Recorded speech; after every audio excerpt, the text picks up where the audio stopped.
Hello friend, good morning. কেমন আছো তোমরা? আশা করি খুব ভালো আছো। আর আমি যাচ্ছি অফিসে, তাই একটু সানস্ক্রিন লাগিয়ে নিলাম আর একটু পারফিউম নিয়েছি। পারফিউমটাও জানো তো খুব মিষ্টি সোনার পারফিউম আমি লাগাচ্ছি। তো যাই হোক, আর আমি যে অফিসে যাচ্ছি, অফিসে যাবো একটু সেজে গুজে না গেলে কেমন কেমন লাগে না। অফিসে যাচ্ছি 365 দিনের মধ্যে 365 দিনই অফিসে যেতে হয়।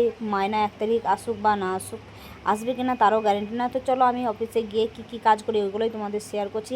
ভিডিওটা বানানোর অনেক কারণ আছে। তো এই যে আমার ম্যাডাম ঘর খুলে দিয়েছে আর আমি কাজের জন্যে প্রস্তুতি নিয়ে নিয়েছি। চলো স্টার্ট। আমি ভিডিওটা বানাচ্ছি, পরে বলছি কিসের জন্য ভিডিও বানাচ্ছি।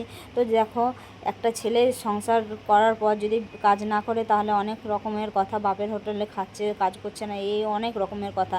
আগেকার মানুষ মানে আগেকার কি এখনকারও অনেক মানুষ আছে, মেয়েরা কাজ করলে সেটা খারাপ নজরে দেখে। কি কাজ করছে, কত কষ্ট করেছে সেটা তাদের ধারণা থাকে না। মানে মেয়েরা কাজ করছে মানে খারাপ কিছু কাজ করছে, এটা অনেক মানুষের যা যে যেরকম সে সেরকম চোখে দেখে। আমগুলো খারাপ হয়ে গেছে, তাই দেখাচ্ছিলাম মেয়েকে যে খাচ্ছি না, আমিও সময় পাচ্ছি না, সব আমগুলো খারাপ হয়ে গেছে। আর এই যে একটু নাচানাচি করে ঘর দৌড়টা পরিষ্কার করে নিলাম, ভিডিওটা বানালাম তোমাদের জন্য একটু আনন্দ পাওয়ার জন্য। তো যাই হোক, এটাই যদি স্বামী কাজ করে তার সুখের মানে তার ফ্যামিলিকে সুখী রাখার জন্য, তাহলে মেয়ে কেন কাজ করতে মানে তার স্ত্রী বা কেন কাজ করতে হয় না?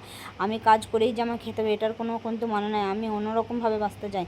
আগের মানুষের ধারণা ছিল যে মেয়েরা কাজ করবে কোনো নোংরা একটা কোনো কিছু, হ্যাঁ, সেই ভালো চোখে দেখতো না। তাই এখন অনেক উন্নতি হয়ে গেছে, এখন মেয়েরাও কাজ করতে পারে ছেলেদের সমান সমান। আর আমি আমার কাজ করি আমার স্বামীর একটু হেল্পের জন্যে, আমার ফ্যামিলিটা একটু আর একটু ভালো থাকার জন্য। তো চলো টাটা, বাই বাই।